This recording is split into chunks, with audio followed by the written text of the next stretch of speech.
Okay, I was looking up some things. Um, I hear more and more about things like this in the news, and it's not because I'm trying to point fingers and say I know it all. I don't. I'm not the person that's on the other side of life after death, basically. I haven't ever had a near death experience, but I have experienced premonitions or like I've been around people that have died and things like that. So, when you hear more and more about woke churches or churches that are becoming more woke or denominations that are woke, one thing you have to ask yourself is this: do they actually believe in the Bible? Do they believe in the Moses account? If they don't, why do people continue to participate in churches like that? Yeah, it sounds pretty miraculous that one man walked on water, one man could heal a woman bleeding, one man could heal a blind man, one man could heal paralytics, one man could raise from the dead. One man, and he could fulfill the sin issues of Adam. He could overcome those sin issues, which are listed in the Moses account.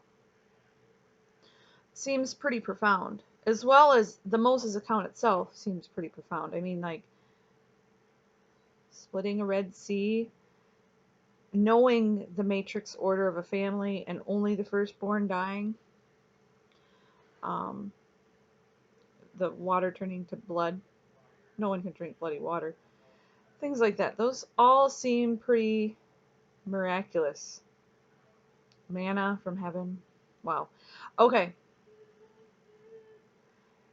It's all contained in one book. So when you hear about woke churches, what are they? They don't approve of the word, they approve of being human in their woke condition. Basically, what they think they know about humanity, they don't address it through the reality of the scripture. Let me say it again. What they think they know about humanity, they don't want to address it through the realities of scripture. They don't see scripture as real.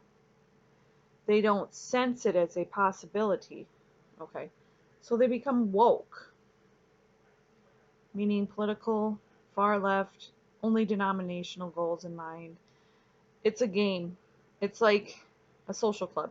It's like you might as well go watch Wheel of Fortune all day, every day, or every weekend, whatever.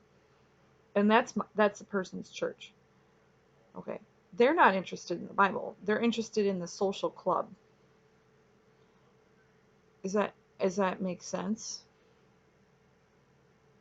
No man decides the languages of all the people on this entire globe. Okay, they try to draw in some people from outside their woke churches and be social, and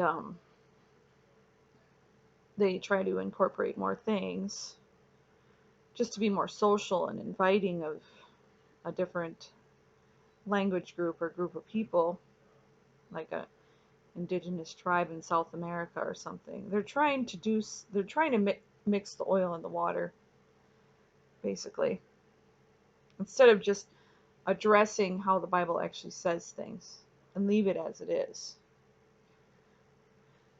Oh, okay. So anyway,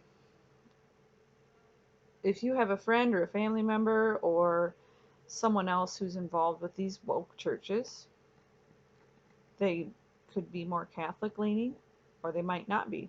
I don't know. I know that the origins of Christianity began in and around, the Roman Empire region.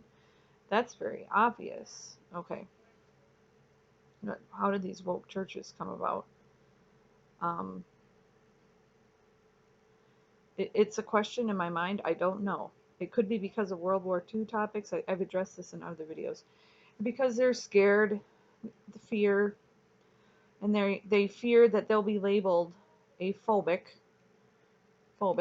or an anti-Semite or something unless they cater to the woke.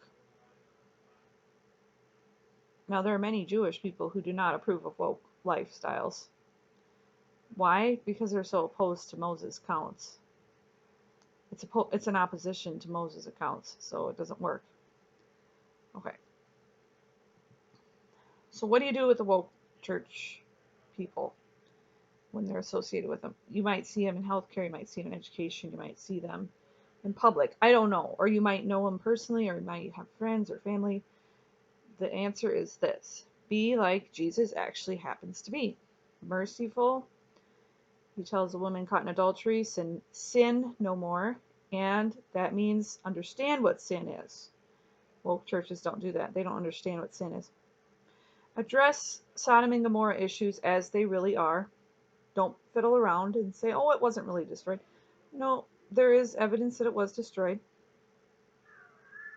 There's evidence of Abraham being around here and there, Beersheba, this and that, both in the cultural context and the evidence for themes among the people in the Middle East. So, how you have to explain to them that woke means they're against the nature of the Creator and Redeemer, and they should study the Scripture in that way. Okay, not in man's way, in the facts of the Creator came to redeem man. Okay. I guess that's the best I can tell you right now. Bye.